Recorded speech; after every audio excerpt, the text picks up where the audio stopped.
Hi everyone, my name is Ruth De Souza. I'm a Vice Chancellor's Fellow at RMIT. I started this year. I've got a big interest in mental health, in equity, in health, and how technology can help people who are accessing health services. My interest in equity comes from being a registered nurse in New Zealand, England, and then an educator in Australia. I'm very passionate about the healthcare system being something that's safe and appropriate and welcoming and competent for all the people that use it. What we do know about health is that a lot of people miss out and don't get their needs met when they use healthcare services.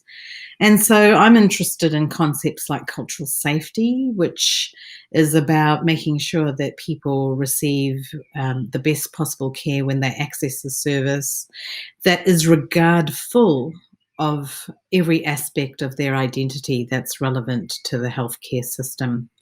I'm also interested in health literacy, which is about how people receive healthcare that makes sense to them and that they consent to and hits the spot. I'm also interested in participation. How can we encourage people to use the system in ways that work for them?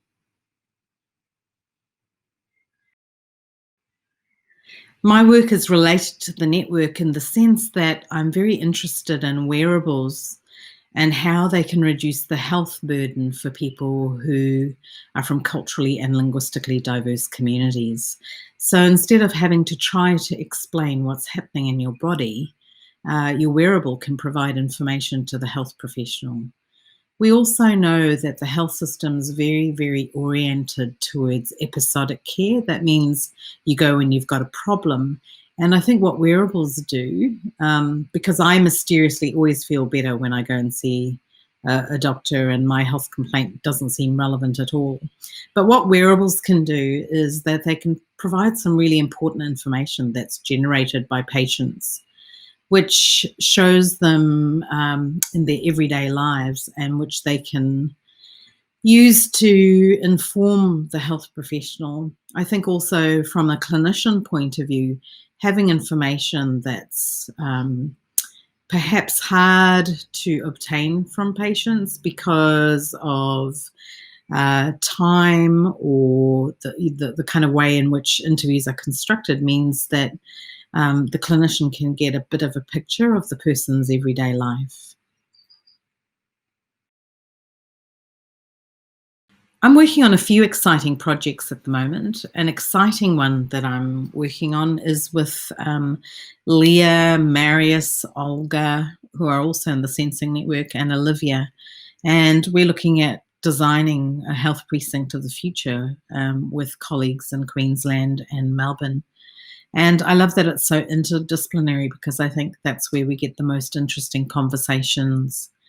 I'm also really excited about developing a project around aging. So I'm talking to older people about how they've used technology during COVID, and specifically people from culturally and linguistically diverse communities, which is a big interest of mine.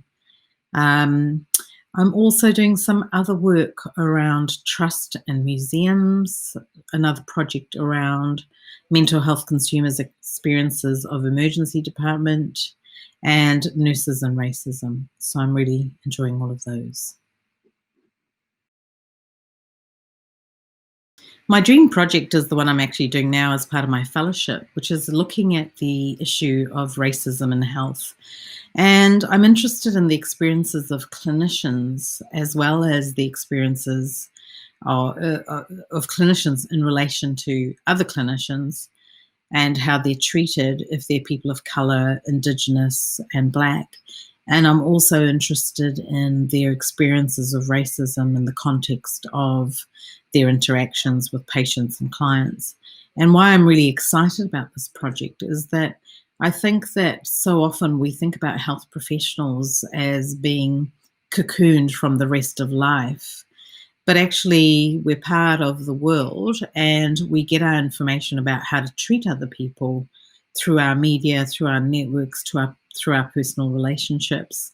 So I'm kind of interested in the ways in which we might reenact those dynamics of inequity in real life, in the health system, and how we might replicate them, but then also how we might interrupt them and transform healthcare institutions so they provide safe, quality, and highly effective care. So I'm really excited about doing that work at RMIT.